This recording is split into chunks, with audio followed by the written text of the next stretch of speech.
so many friends, and I'm honored to be able to say that when I come to AIPAC, I am with friends.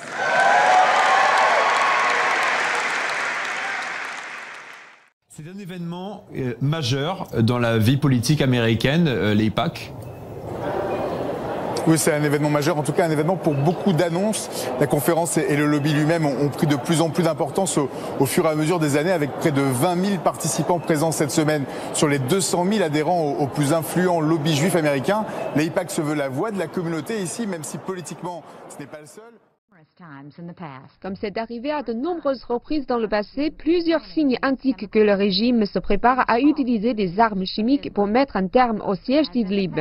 Comme par le passé, le régime syrien ainsi que ses alliés russes et iraniens propagent des mensonges sur l'identité des responsables des attaques chimiques en Syrie.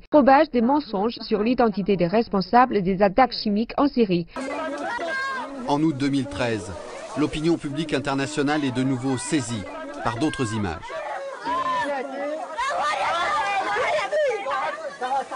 L'on y découvre les victimes d'une attaque chimique qui vient de se produire à la Ghouta dans la banlieue de Damas.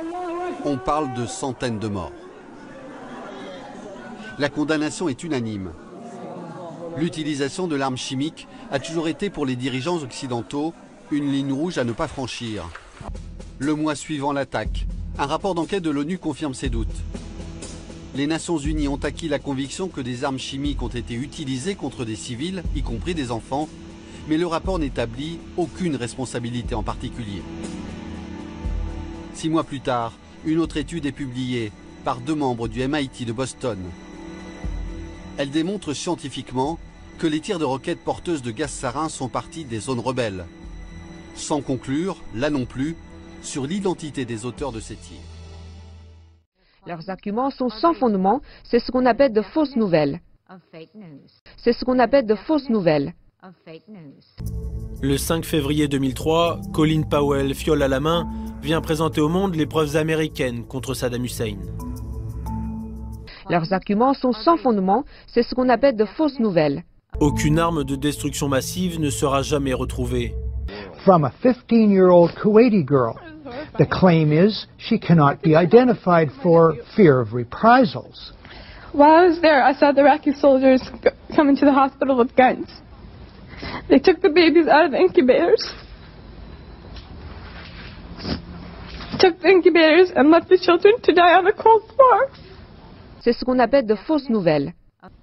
One small problem. There never were any incubator baby deaths. Not one. The Canadian Broadcasting Corporation's investigative flagship program, The Fifth Estate, reveals the girl to be the Kuwaiti ambassador's daughter, given her lines and coached in acting by the giant American PR firm Hill & Knowlton. It's one phase in a $10 million joint U.S.-Kuwaiti campaign of deception. This man is lying. I myself buried 14 newborn babies that had been taken from their incubators. This man is lying. And they had kids in incubators, and they were thrown out of the incubators so that Kuwait could be systematically dismantled.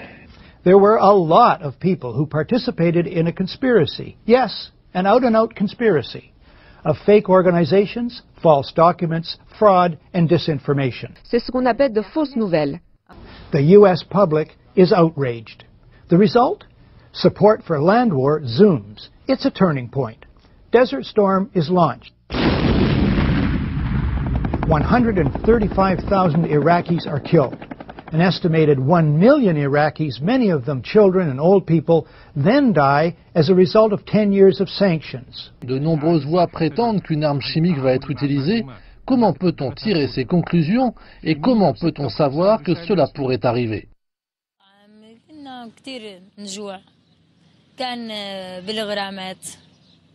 Comme je l'ai dit, nous étions sous terre dans le tunnel, mais nous n'avions pas le sentiment qu'il y avait des produits chimiques, mais les membres de Jaïch el-Islam nous disaient toujours que l'armée allait utiliser des produits chimiques.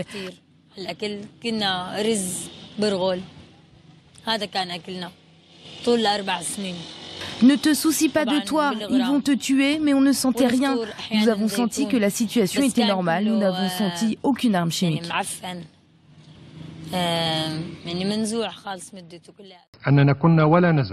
Permettez-moi de répéter que nous n'avons pas besoin d'armes chimiques pour éliminer les terroristes.